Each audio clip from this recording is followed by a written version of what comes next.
இன்னைக்கு வரும் சிம்பிளாக சூப்பராக ஒரு டிஷ்ஷு உங்களுக்கு சொல்லி கொடுக்குறேன். இது ஸ்நாக்ஸாகவும் சாப்பிட்லாம், நம்ம சாப்பாட்டுக்கும் அது வச்சு சாப்பிட்லாம்.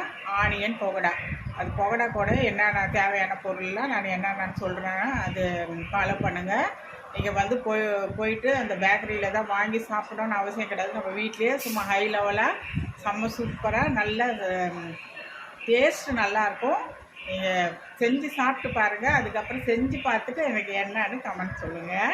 நான் தேவையான பொருள் என்னன்னு உங்களுக்கு சொல்கிறேன். இன்றைக்கி கிறிஸ்பியான மொறுன்னு ஒரு பகோடா நம்ம பண்ணலாம். அதுக்கு தேவையானது வெங்காயம் நல்லா கட் பண்ணி இப்படி நல்லா உதிரியாக நல்லா மேஷ் பண்ணி வச்சுருக்கேன். இப்போது ஒரு பெரிய பூண்டு இதை நல்லா தட்டி ஒன்றும் பாதியமாக அப்படியே தோலோடு வச்சுருக்கேன். இதில் வந்து புதினா, கொத்தமல்லி, கருவேப்பிலை, இதில் மூணுமே இருக்குது. இதில் எல்லாமே இது கட் பண்ணி வச்சுருக்கேன். புதினா, கொத்தமல்லி, கருவேப்பிலை, இது மூணுமே இருக்குது. இப்போ வந்து தேவையானது பெருங்காயம். இப்போ வந்துட்டு இது மசாலா என்னன்னா குழம்பு மிளகாய்த்தூள், சோம்பு, உப்பு, கொஞ்சோன்னு ஓமம் போட்டிருக்கேன்.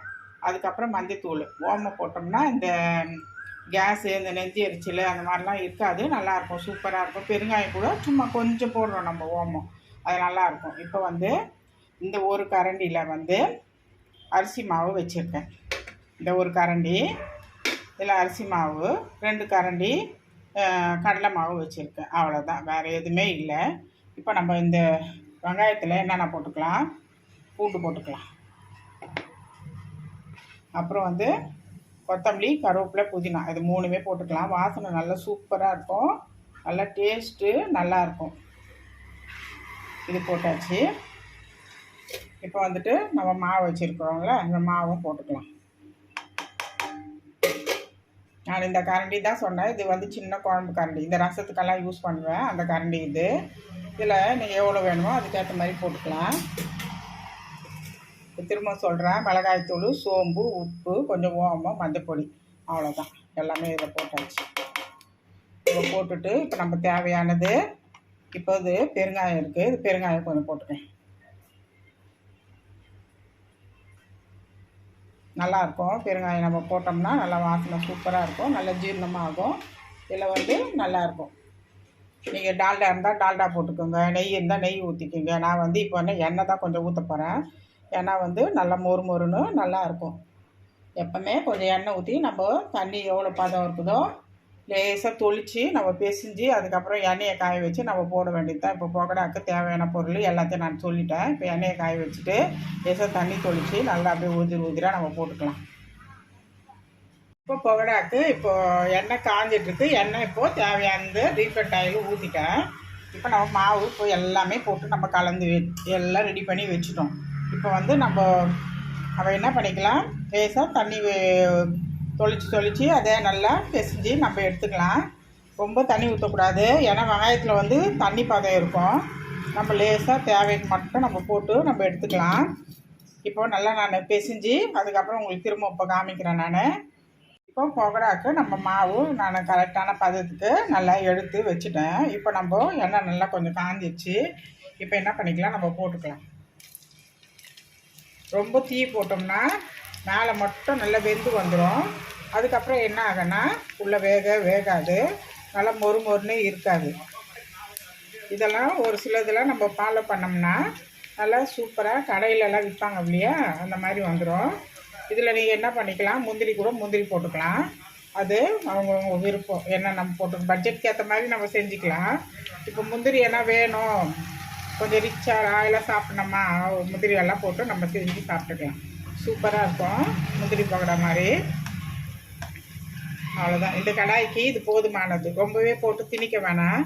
நம்ம திருப்பிட்டு நம்ம அதுக்கப்புறம் திரும்ப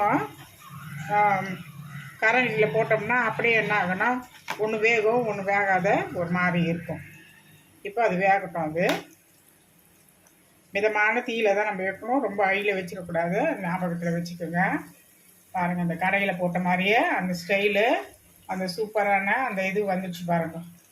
அவ்வளோதான். எவ்வளோ நான் வந்து இப்போ 4 பேருக்கு தேவையானது மட்டும்தான் நான் போட்டு நான் செய்கிறேன். நான் நிறைய வேணும்னா இந்த மாதிரி நிறைய போட்டு நம்ம செஞ்சுக்கலாம், சூப்பராக இருக்கும்.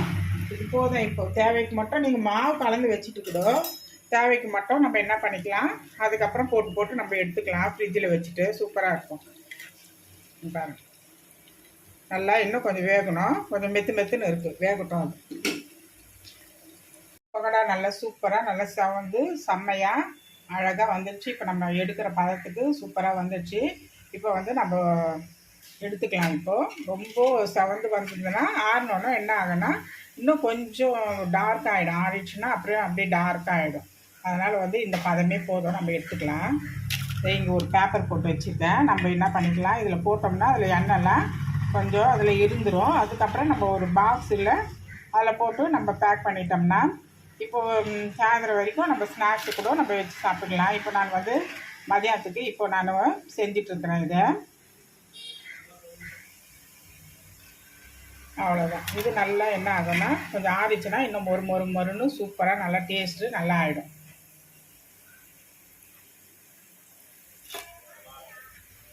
நம்ம போயிட்டு கடையில் தான் போய் பேக்கரியில் தான் வாங்கணும், இந்த மிக்சர் கடையில் தான் போய் பகோடா வாங்கணும்னு அவசியம் இல்லை. நம்ம வீட்லேயே சிம்பிளாக சூப்பராகவும் இருக்கும், டேஸ்ட்டு நல்லா இருக்கும். நம்ம வீட்லேயே செஞ்சு கடை டேஸ்ட்டில் நம்ம சாப்பிட்லாம். சூப்பராக இருக்கும். நீங்கள் மாவு கலர்றப்போ நான் சொல்லி கொடுத்தேன் இல்லையா, நீங்கள் வந்து டால்டானாலும் டால்டா போட்டுக்கோங்க. அப்படி டால்டா இல்லாத பட்சத்தில் எண்ணெய் ஊற்றிக்கலாம். ஒன்றும் பிரச்சனையே இல்லை, எண்ணெய் கூட நல்லா ஊற்றிக்கலாம், நல்லாயிருக்கும். இப்போது நான் ஒரு கரெக்டான இதுவில் எடுத்தேன். இப்போ பாருங்கள், இப்போ எடுத்துகிட்டே இருந்தால் இந்த ஆறாரம் என்ன ஆகும், இன்னும் நல்லா செவந்து வந்துடும். அவ்வளோதான். இன்னும் நிறைய கொஞ்சம் செவந்து எடுத்தோம்னா அப்படி தீர மாதிரி ஆகிடும். இவ்வளோதான், இந்த பதம் தான். இந்த கடையில் விற்கிற ஸ்டைலில் வந்துச்சு பாருங்கள். இப்போ வந்து ரெண்டாவது இப்போ ஈடு நம்ம போட்டுக்கலாம். கொஞ்சம் கொஞ்சமாக நான் சின்ன கடாயை வச்சு செய்கிறேன். இவ்வளோதான், கடாயே இவ்வளோதான் இருக்குது. அதுக்கேற்ற மாதிரி நான் செஞ்சிட்ருக்கிறேன். இப்போ நீங்கள் நிறைய போட்டு செய்யணுனாலும் பெரிய கடாயை வச்சு செஞ்சாலும் நீங்கள் செஞ்சுக்கலாம்.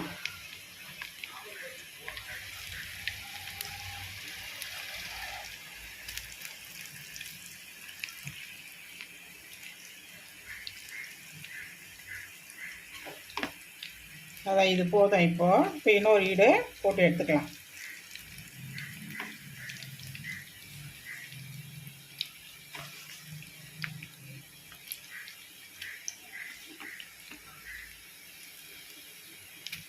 நிறைய கொஞ்சம் புதினா போட்டோம்னா டேஸ்ட்டு ஃப்ளேவரு நல்லா வாசமாக இருக்கும், நல்லா சூப்பராக இருக்கும்.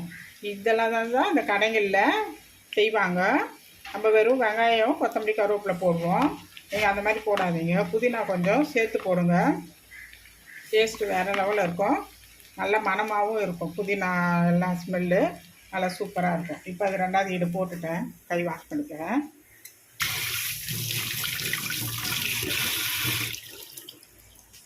இப்போ எதுவுமே நம்ம டிஸ்டர்ப் பண்ண வேண்டாம், இது நல்லா வேகும். வெந்தோடனே அதுக்கப்புறம் நம்ம ஆஃப் பண்ணிக்கலாம். இப்போ வந்து சாதம் வந்து வெந்துட்டுருக்கு. நான் இன்றைக்கி ஒயிட் சாம்பார் வச்சேன், மிளகா கிள்ளி சாம்பார் வச்சுருக்கேன், கொஞ்சம் வெண்டைக்காய் பொரியல்.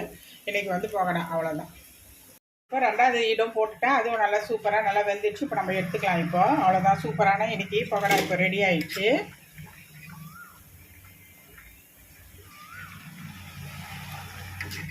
இப்போ சாதம் அங்கே கொதிச்சிட்ருக்கு. இப்போ வந்து ரைஸ் அது இப்போ வடிக்கணும். இப்போ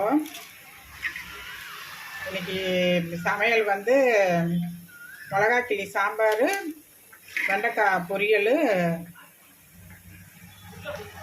பகோடா, அவ்வளோதான். முட்டை இருக்குது, முட்டை எதனா ஆம்லேட் வேணான்னா என் பையனுக்கு போட்டு கொடுப்பேன். அவ்வளோதான். இதோட இன்றைக்கி சிம்பிளாகவே முடிச்சாச்சு. நாளைக்கு பார்த்துக்கலாம், என்ன சொல்கிறீங்க? சண்டே நாளைக்கு ஸ்பெஷலாக கேட்பான், அதனால் போதும்.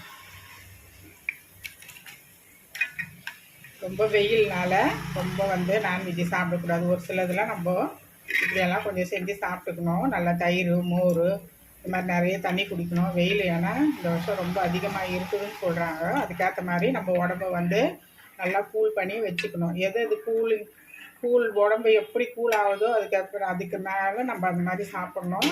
என்னென்ன பொருள் நம்மளுக்கு நல்ல உடம்புக்கு ஹெல்த்தியாக இருக்கும் அதை மட்டும் நம்ம சாப்பிட்டா போதும். ஏன்னா ரொம்பவே அதிகமாக இருக்கிறதுனால என்ன ஆகும்னா ரொம்ப பொறியாக ஆகிடும் உடம்பெல்லாம், சின்ன பிள்ளைங்களுக்கெல்லாம் அந்த மாதிரிலாம் ஆகும்.